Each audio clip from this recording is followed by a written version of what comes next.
Hello and welcome. This is my wife Mary and I'm Ed, and we are Branch Davidian Seventh-Day Adventists. We're excited you're joining us today.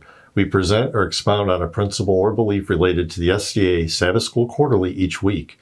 In this first quarter of 2020, we are studying the book of Daniel. This week's lesson covered Daniel chapter 7. We could honestly do an entire 13-week study just from this chapter, but we'll have to pick and choose for the sake of time today. So in Daniel 7, we can see a progression of beasts that follow the same sequence as the metal kingdoms in Daniel 2. The two-winged lion represents Babylon, the bear with 3 ribs in its mouth represents Medo-Persia, the leopard with 4 heads represents Greece, and the terrible nondescript beast represents Rome, pagan and then papal Rome. So far, so good. Now, Monday's Sabbath School lesson tells us that the lion is a fitting representation of Babylon. It says, a lion is a most fitting representation of Babylon. Winged lions decorated palace walls and other works of Babylonian art. The lion depicted in the vision eventually had its wings pulled off, is made to stand upright like a man, and receives a human heart.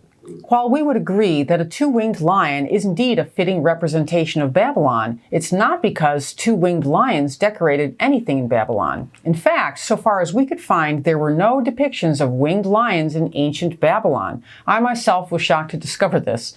There were winged lion images on the walls in the palace of Darius the Great, king of Persia, but no winged lions from the Babylonians. I discovered this as I was trying to find a Babylonian two-winged lion to post in one of our videos and was surprised to find none. Check it out for yourself and please email us if you do find one. We couldn't. But this shouldn't shake us up too much. We know that bears with 3 ribs in its mouth did not decorate the palace walls in Medo-Persia. And while we're on this topic, the 3 ribs are not what we may have thought either.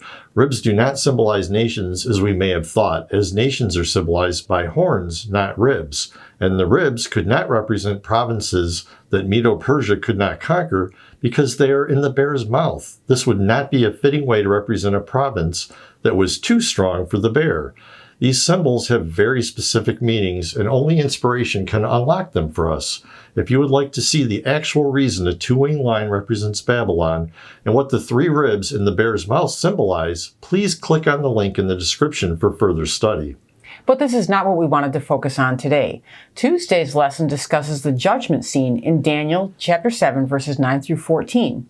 It then says, Daniel 7 does not describe the judgment or give details about its beginning and closing, but it implies that the judgment is undertaken in the wake of the little horn's attack against God and his people. The point here then is to emphasize the beginning of a judgment of cosmic proportions. Today we want to focus on the judgment scene and look at a place in the Bible where we can get a glimpse of even more of this same judgment scene, starting in Revelation 4 and 5. We shall endeavor to prove that the vision of Daniel is of the same event as that of John's in Revelation. So to do this, first let's read Daniel 7, verses 9 through 10 and 13 through 14. Daniel 7, 9 through 10 reads, As I looked, thrones were set in place, and the Ancient of Days took his seat. His clothing was as white as snow. The hair of his head was white like wool. His throne was flaming with fire, and his wheels were all ablaze. A river of fire was flowing, coming out from before him. Thousands upon thousands attended him. 10,000 times 10,000 stood before him. The court was seated, and the books were opened. Notice here that in this scene so far, Daniel sees the thrones being set up. We do not know how many thrones there are. We see the Ancient of Days take his seat on the throne. He is just arriving. Notice the throne has a fiery stream coming out before it, but we don't know what it represents. And of course, there are thousands upon thousands and 10,000 times 10,000 that stood before him, but we don't know who they are. Daniel tells us that the court was seated and the books were opened. What books? Well, we'll find out in a minute. But first, let's read the rest of the judgment scene in Daniel. Verses 13 through 14 reads, In my vision at night I looked, and there before me was one like a son of man, coming with the clouds of heaven. He approached the Ancient of Days and was led into his presence. He was given authority, glory, and sovereign power. All nations and peoples of every language worshipped him. His dominion is an everlasting dominion that will not pass away, and his kingdom is one that will never be destroyed. So in these verses in Daniel, we can see that Jesus is on his way to the court and then arrives. Now the vision of Daniel is a prophecy, but the vision of John is a revelation. So let's read John's vision of the throne room of heaven. Revelation 4, 1 through 4 reads, "After these things I looked, and behold, a door standing open in heaven. And the first voice which I heard was like a trumpet speaking with me, saying, 'Come up here, and I will show you things which must take place after this.'" Before we read further, we will note that the door that is open in this vision cannot be the door to the holy place of the heavenly sanctuary that was opened soon after Jesus ascended to heaven. The reason for this is that the voice like a trumpet told John that he would be shown things which must take place after this. When John had his vision in the 60s or the 90s or some other decade in the first century, it is clear that he had his vision after Jesus ascended into heaven and became our high priest. Therefore, the door to the holy place already had been opened. Since the door can't be the door to the holy place, and since the context shows that it is a door in the sanctuary, it must be the door to the most holy place that John saw open. This door was opened on the Day of Atonement in 1844, through which Jesus entered the heavenly Holy of Holies to begin the work of judgment.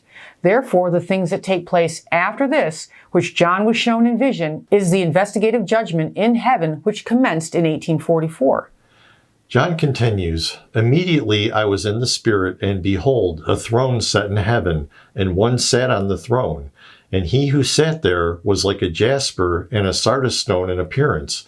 And there was a rainbow around the throne, an appearance like an emerald. Around the throne were 24 thrones, and on the thrones I saw 24 elders sitting, clothed in white robes, and they had crowns of gold on their heads." So here again we can see that there is a throne in heaven, just like in Daniel 7. And around the throne there are 24 thrones set up with elders sitting on them. In Daniel's vision, the courtroom is being set up. Everyone was arriving. In John's vision, the court is in session. Everyone has arrived and is seated. John is seeing the judgment in progress, though at this point it had only just begun. Daniel saw that a fiery stream came forth from before him. John tells us what the stream is. The sea of glass mingled with fire, Revelation 4:6 and Revelation 15:2. Daniel saw thousands, and 10,000 times 10,000 stood before him.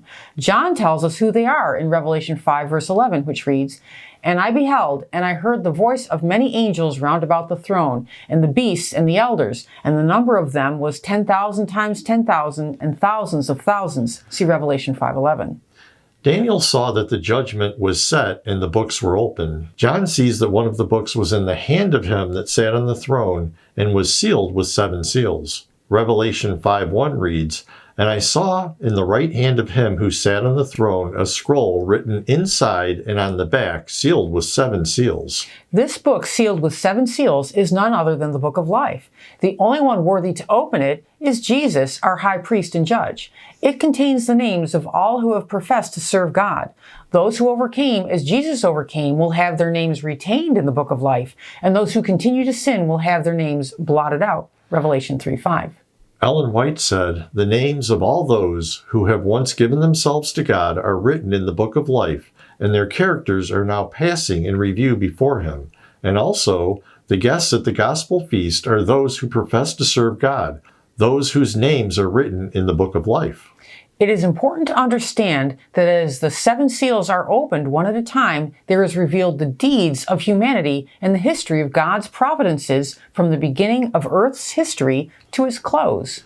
After quoting Revelation 5, 1 through 3, concerning the scroll with the 7 seals, Ellen White says, "There in his open hand lay the book, the roll of the history of God's providences, the prophetic history of nations and the church.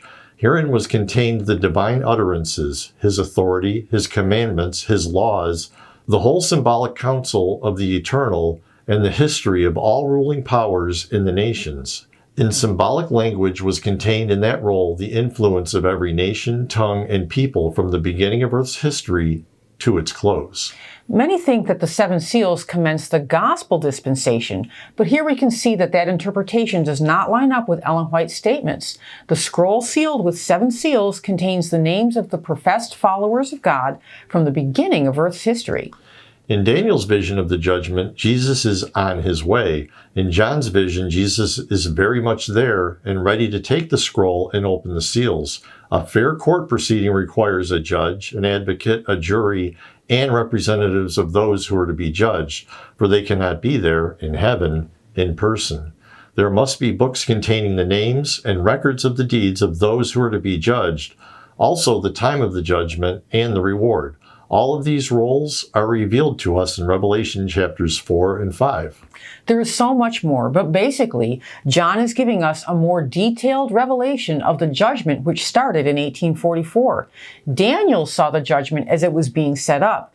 John sees it in progress. As a matter of fact, the book of Revelation, starting from chapter 4 through to the end, is the revelation of the judgment scene, other than a few parenthetical sections, commencing on October 22nd, 1844. For a deeper study on this, and to find out who makes up the court proceeding, click on the link in the description below to The Shepherd's Rod, Volume 2 by Victor Houteff. We will close with a quote from Ellen White. She said, "The 5th chapter of Revelation needs to be closely studied. It is of great importance to those who shall act a part in the work of God for these last days."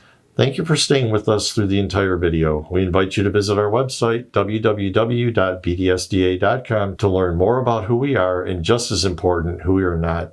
Please join us each week as we will continue to offer new and interesting insights for your Sabbath School studies. God bless. Many blessings.